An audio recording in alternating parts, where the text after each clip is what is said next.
જય રામાપીર મારા વાલા ખેડૂત મિત્રો અને બધાનો આજના વિડીયોમાં સ્વાગત છે।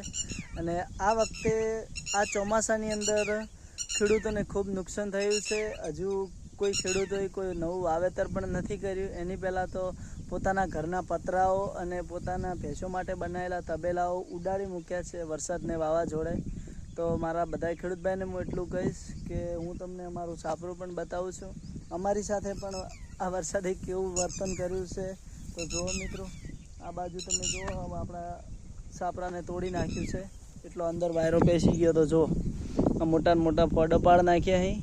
અને આ બાજુ જુઓ, આપણે હવે મોસો લઈને આવ્યા છે। હવે અમારે અહીંયા રોધવાની તકલીફ બહુ જ પડે છે। તો ચલો બતાવું, તમે ખાલી વિચાર કરો મારા ખેડૂત ભાઈઓ કે આવું આપણા નાના મોટા ખેડૂત ભાઈઓ ઉપર આવીને આવી ઘટનાઓ આવતી રહે, ભાઈ આપણે ખેડૂતો કઈ રીતે આગળ આવીએ અને આપણું જીવન ચલાવવા માટે આપણે એટલી મહેનત મજૂરી કરીએ છીએ, એ શાના માટે? આપણા પેટ માટે કરીએ છીએ। પણ આપણા ઉપર આવીને આવી આફતો આવતી હોય છે તો એના માટે આપણે શું કરવું અને આપણે કઈ રીતે ગરીબ માણસો છીએ, આપણે કઈ રીતે એનો સામનો કરવો? તમે જુઓ, જુઓ વાલા ખેડૂત મિત્રો, આ છે અમારું સાપરું અને આ સાપરાની અંદર આપણે ખૂબ જ નુકસાન છે।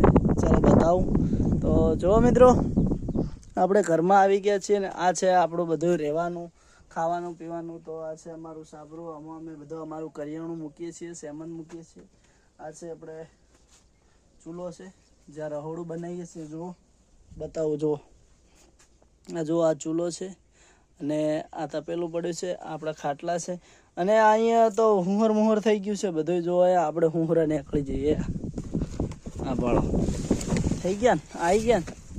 એટલે હવે મારા ખેડૂત ભાઈને હું એટલું કહીશ કે મારી જેમ પણ ઘણા ખેડૂત ભાઈઓને તકલીફ થઈ છે, ઘણા ખેડૂત ભાઈઓ નુકસાનમાં છે। તો મારા વાલા ખેડૂત ભાઈઓ મહેનત રાખજો, હિંમત ના હારતા। હજુ આખો વરસાદો બાકી પડ્યો છે અને વાવાઝોડાએ આવશે ને વરસાદે આવશે। વરસાદ વગેરે આપણે ખેડૂતો ખેતી કઈ રીતે કરશું? તો વાલા ખેડૂત ભાઈઓ, જે થયું એ કુદરતના હાથમાં છે, આપણા હાથમાં તો છે નહીં। દિલથી વિડીયોને શેર પણ કરજો અને સપોર્ટ પણ કરજો, જેના માધ્યમથી આપણે થોડા ઘણા આગળ આવીએ અને ભગવાન આપણાને સપોર્ટ કરે। નહીંતર આપણે ખેડૂતોની જિંદગી જ છે આ કે મજૂરી કરો ને જીવો, પોતાના પેટ માલજો જ મજૂરી કરવી પડે છે। આ જુઓ નાનકડું ઘર છે, શું કરીએ? પેલી બાજુ જુઓ આપણી ભેંસો બોધેલી છે, જુઓ તમે, અહીંયા ભેંસો છે। અને આ વખતે ખેડૂતોને મારા જેવા, મારું નામ દશરથભાઈ છે, બહુ તકલીફ થઈ ગઈ છે વાલા ખેડૂત ભાઈઓને। આ વરહાડામાં તો હાવ ભગવાને કોઈ બાકી નથી રાખી, એવું કરી નાખ્યું કોમ। જો આ બાજરી લીધી છે, બાજરી તો ઘરમાં બોરીઓ ભરેલી પડી, એ પલાળ નાખી। જો શું કરવાનું હવે તમે કમેન્ટ કરજો, શું થશે ખેડૂતોનું? એ તો ઉપરવાળાના હાથમાં છે। તો જય જવાન જય કિસાન વાલા ખેડૂત મિત્રો, કમેન્ટમાં જય રામાપીર લખજો, ફરી મળીશું।